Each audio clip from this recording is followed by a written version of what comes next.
Fala, desenvolvedor indie, beleza? Meu nome é Welston Ferreira e nesse vídeo eu queria continuar aqui a nossa série de jogo de plataforma Sandbox com o LibGDX. A gente parou aqui, né, nessa parte do movimento do personagem, a gente viu como carregou os nossos assets de maneira correta, foi exatamente o nosso último vídeo, mas nesse vídeo eu queria fazer aqui algumas alterações, algumas correções, pois eu quero resolver o problema aqui de colisão, né? Aqui da forma que está, ele realmente não está resolvendo colisão, simplesmente eu estou verificando aqui, toda vez que ele está caindo, eu verifico se ele está abaixo de um valor, ele coloca ele nesse valor, certo? Mas eu quero corrigir aqui algumas coisas no nosso jogo. A primeira coisa que eu queria fazer aqui, até para mostrar de uma maneira diferente, é relacionado ao nosso processo de renderização, certo?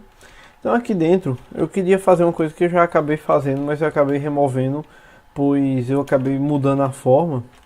Para isso eu vou fazer o seguinte: existem duas formas de pegar aqui o input. Existe a forma que eu mostrei utilizando aqui o nosso input processor, ou simplesmente eu posso usar aqui dentro de um loop, por exemplo, algumas funções que ficam dentro do input, como por exemplo touched, ou seja, está sendo pressionado. Então quero fazer o seguinte: eu quero fazer aqui um negócio, eu quero fazer aqui um código para poder a gente estar posicionando o nosso personagem com o botão do mouse. Isso aqui eu já tinha feito, mas eu acabei modificando algumas coisas e acabei. Então essa é a forma que eu pego aqui o X. Eu posso pegar também o Y. Dessa forma. Perceba que eu estou utilizando esse vetor aqui, Screen Coordinate, que foi um vetor que eu já tinha criado, que eu fazia exatamente esse mesmo propósito aqui. Então aqui eu só estou refazendo o código, só que de maneira diferente, que diferentemente do input processor, eu estou utilizando aqui dentro do loop do nosso jogo. E aí eu vou fazer aqui agora basicamente um project, que é tirar a projeção. E aí eu posso pegar aqui o nosso personagem,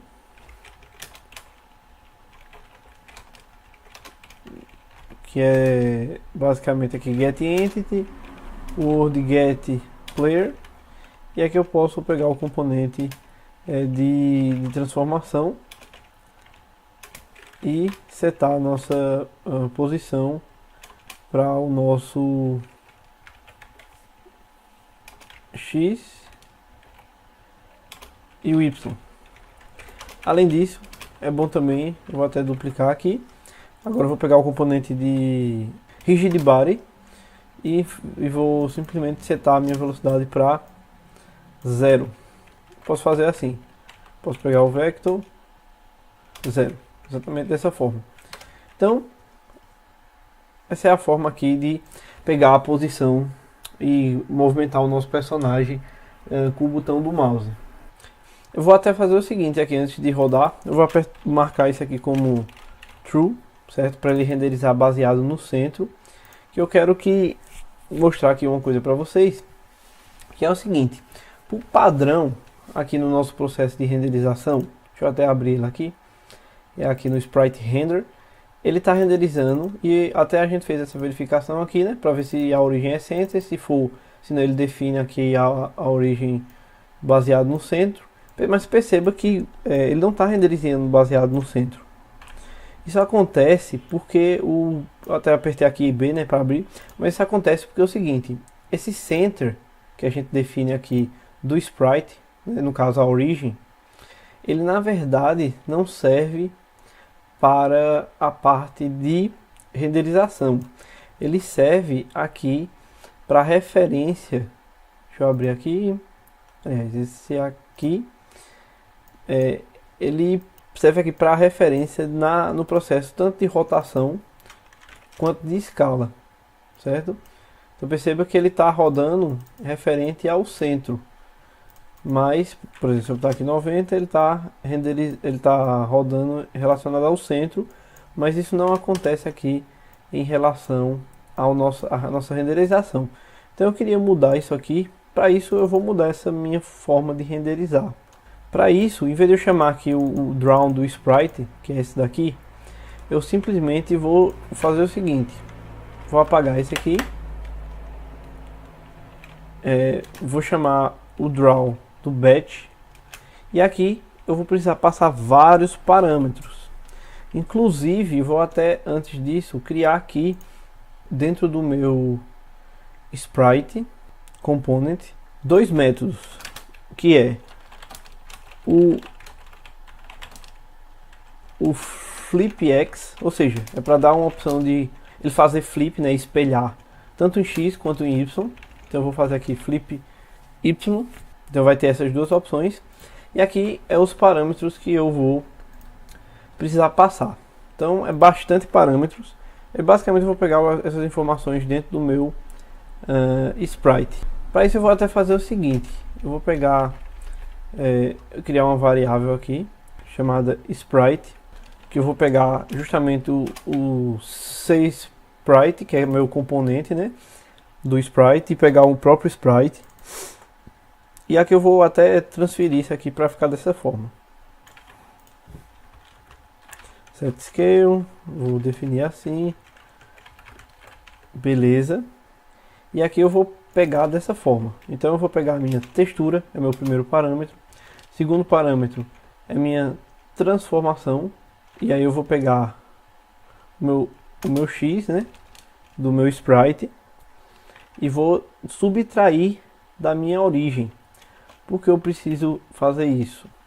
Porque justamente eu quero renderizar baseado na minha origem. Vou fazer aqui a mesma coisa, só que para o Y.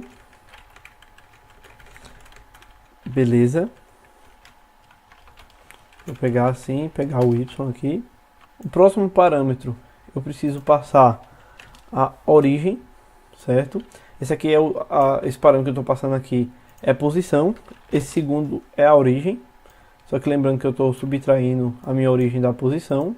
O próximo parâmetro aqui é minha largura. O outro é o meu comprimento. Depois eu preciso passar a minha escala. E a minha escala em X, né, e Y. Depois eu preciso pegar a minha rotação, que é o get rotation. A minha região da minha textura. Para isso eu preciso do get region e também do Y. Depois eu preciso pegar os tamanhos dessa minha região. Então para isso eu vou pegar aqui o get region width e o get region height. Além disso, por final, eu vou aqui adicionar os dois parâmetros que eu acabei de adicionar. Se ele vai fazer flip em X e se ele vai fazer flip em Y. Então eu tenho todos os meus parâmetros, que são bastante parâmetros, como pode perceber. Vou até deixar assim para poder ficar mais fácil de visualizar, para vocês verem todos os parâmetros que eu preciso passar. Beleza, esses são todos os parâmetros que eu preciso passar para essa minha função draw. Então queria testar aqui só para ver se está funcionando tudo ok. Perceba agora que o meu personagem, né, o player, ele está sendo renderizado justamente baseado no centro. Aqui está dando problema, só que a gente vai resolver bem em breve a colisão, que no próximo vídeo a gente já começa a resolver esse problema de colisão de verdade. E por enquanto pode deixar assim que vai funcionar. E perceba agora, se eu vim aqui no Sprite Component, eu posso dar flip, né, no caso. Eu posso vir também aqui no meu Transform e rotacionar. Por exemplo, ele vai estar rotacionado sempre agora em relação ao centro. Tanto isso para renderização quanto em relação à minha origem, né? A escala também agora é relacionada ao centro. Outra coisa que eu queria fazer aqui também é basicamente uma alteração bem simples. A nossa classe mundo, ela tem essa variável chamada mundo. Eu queria mudar ela para Artemis. themes, que é o nome aqui da nossa biblioteca. Ele até vai perguntar se deseja renomear aqui o nosso método, ele já renomeia também, beleza? E aqui eu queria criar duas funções, vou até criar ela aqui no final, na verdade, aqui embaixo, que ela vai ser estática. E basicamente o seguinte, às vezes eu preciso estar convertendo, vou até mostrar, por exemplo, um local que eu faço isso, aqui ó, por exemplo, aqui eu estou multiplicando o meu x pelo tamanho do meu bloco. Só que às vezes eu preciso fazer também o contrário.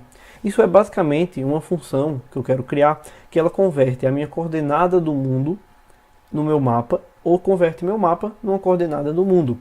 Então para isso, se eu quiser converter o meu mapa na coordenada do mundo, ou seja, eu vou fazer uma função aqui que retorna um float, que ela é o map to world, ou seja, eu espero uma coordenada do mapa. E ele vai me retornar justamente o que? Uma coordenada do mundo. Para isso é bem simples, eu só vou pegar esse parâmetro e multiplicar pelo meu tile size, certo? E eu preciso o contrário também. Eu preciso, no caso, um aqui recebe um float, né? E retorna um inteiro, que é justamente o meu word to map. Então aqui eu recebo um float, que é meu word coordinate, ou seja, a minha coordenada do mundo, e ela é bem simples. Ela é basicamente, eu pego esse meu parâmetro e divido pelo meu block tile size. Então, essa função ela converte o contrário, né? Ela converte do mundo, ou seja, coordenada do personagem, para em que tile ele se encontra. Percebe que está dando erro aqui, é que ele fica precisando de um cast para int.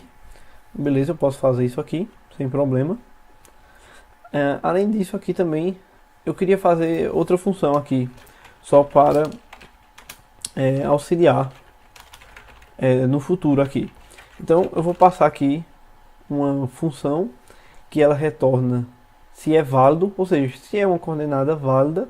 Isso aqui é basicamente o seguinte, eu vou ver se o meu x é maior do que ou igual a zero, né, no caso, e o meu x também é menor do que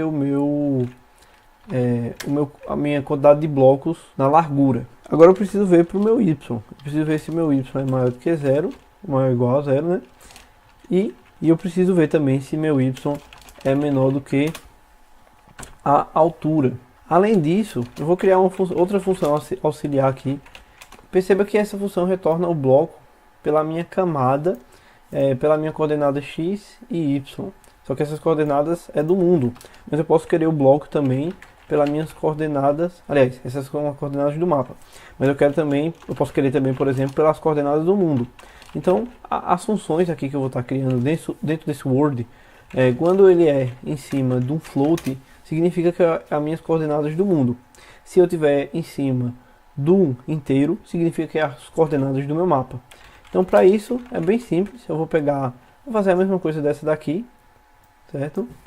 Bom, perceba que vai ser basicamente aqui essa função, só que a diferença é que esse x é float. Então para isso eu preciso converter o meu map, aliás, o meu word to map, que é basicamente esse aqui, exatamente dessa forma, e o layer vai ser dessa forma também. Além disso, se eu voltar aqui no meu tile render, isso aqui eu estou convertendo exatamente o que? O meu map to world. Então eu vou fazer aqui, ó, world, map to world, e aí eu vou passar o que? Meu x. E eu posso eliminar dessa forma. Eu posso fazer também a mesma forma aqui pro meu y, certo? Eu posso fazer aqui pro meu foreground.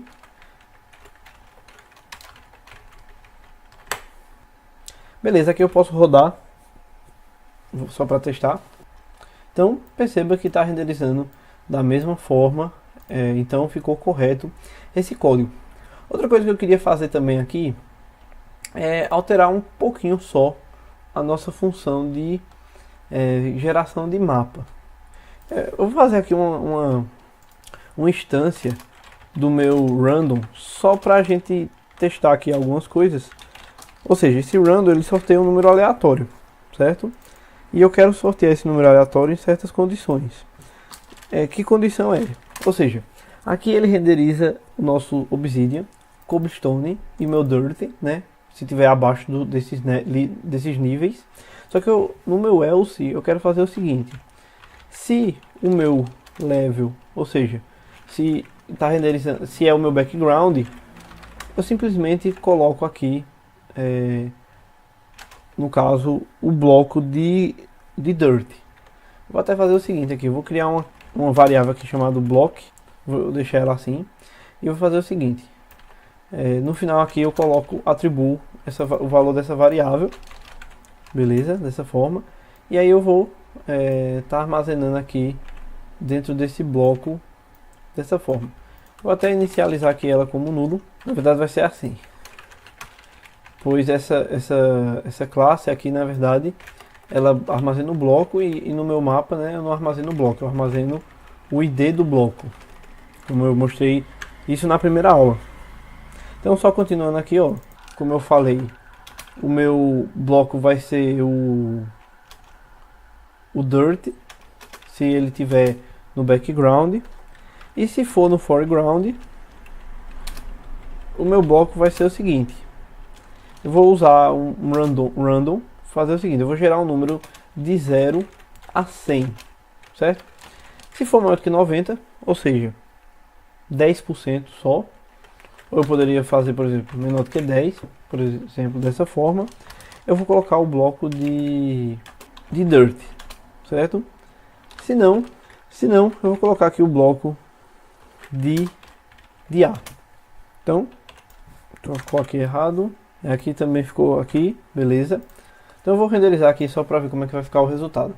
Perceba que essa parte aqui ficou tudo de uma cor só, ou seja, porque não está diferenciando aqui o que é background e o que é foreground. E eu quero fazer justamente aqui um pequeno ajuste para poder a gente conseguir identificar, porque no próximo vídeo a gente vai estar começando a trabalhar com colisão, e para isso a gente precisa, no caso, de fazer essa diferença aqui. Vou criar uma variável aqui chamada tile color. Ela simplesmente vai ser de tipo cor, certo? E o que é que acontece? O meu batch ele tem uma propriedade chamada setColor, certo? Simplesmente eu vou atribuir ele aqui, tanto antes de renderizar o background, quanto antes de renderizar o meu foreground. Só que antes de renderizar o background, eu vou simplesmente aqui colocar ele como branco. O que significa isso? Quando eu coloco aqui o tile como branco, ele está na verdade fazendo o seguinte: ele está multiplicando a cor do tile por branco, ou seja, uma cor multiplicada por branco vai dar ela mesma, então ele não faz diferença. Então, quando eu renderizar meu foreground, eu quero que renderize dessa mesma cor. Só que quando eu for renderizar aqui meu background, eu simplesmente vou definir uma cor aqui. Eu posso definir de várias formas. Eu vou usar aqui o hexadecimal, ou seja, CC, CC, CC. E eu vou usar aqui o FF, ou seja, aqui é R, G e o B, e a minha transparência, ou seja, sem transparência. Perceba que eu estou definindo aqui um cinza. Então, quando eu renderizar aqui, o que vai acontecer? Ele vai escurecer esse meu bloco. E dessa forma eu consigo, no caso, identificar o que está no foreground e o que está no background. Por enquanto, o nosso foreground está totalmente preenchido, certo? E como eu usei aqui um aleatório, toda vez que eu abrir o nosso jogo, ele simplesmente vai estar de uma maneira diferente. Perceba que ele já desenhou aqui de maneira diferente. Então, esse vídeo, na verdade, foi feito aqui algumas correções, né? Na verdade, a gente criou aqui algumas funções auxiliares. A gente fez a renderização baseada no centro. A gente também viu aqui como é que a gente faz para pintar aqui os nossos tiles antes de desenhar. Então, no próximo vídeo a gente começa a trabalhar com a parte de colisão. Então, é basicamente isso nesse vídeo. Então, antes de finalizar, se você gostou desse vídeo, eu peço que você se cadastre aqui no nosso site, que é o desenvolvedorindie.com. É bem simples aqui de entrar. É bem simples também de cadastrar. Você pode cadastrar aqui com sua conta do Facebook. Você pode se cadastrar com a conta do e-mail normal. Então é bem simples aqui o processo de cadastrar na nossa plataforma. Por enquanto aqui eu estou só replicando o conteúdo do canal. Depois a gente vai ter conteúdo exclusivo também que não vai ter no canal, certo? Então cadastre-se que você vai estar recebendo esse material exclusivo. Então se você gostou do vídeo, clique em gostei. Se inscreva no canal se você ainda não é inscrito, compartilhe com outras pessoas sobre desenvolvimento de jogos. Vai ter muito material aqui no nosso canal, inclusive o último vídeo que saiu aqui foi relacionado a pixel art. É uma série bem interessante que tive um feedback muito bom, então você pode conferir também se você ainda não conferiu. Vou deixar o link também na descrição. Então a gente se vê no próximo vídeo. Até mais!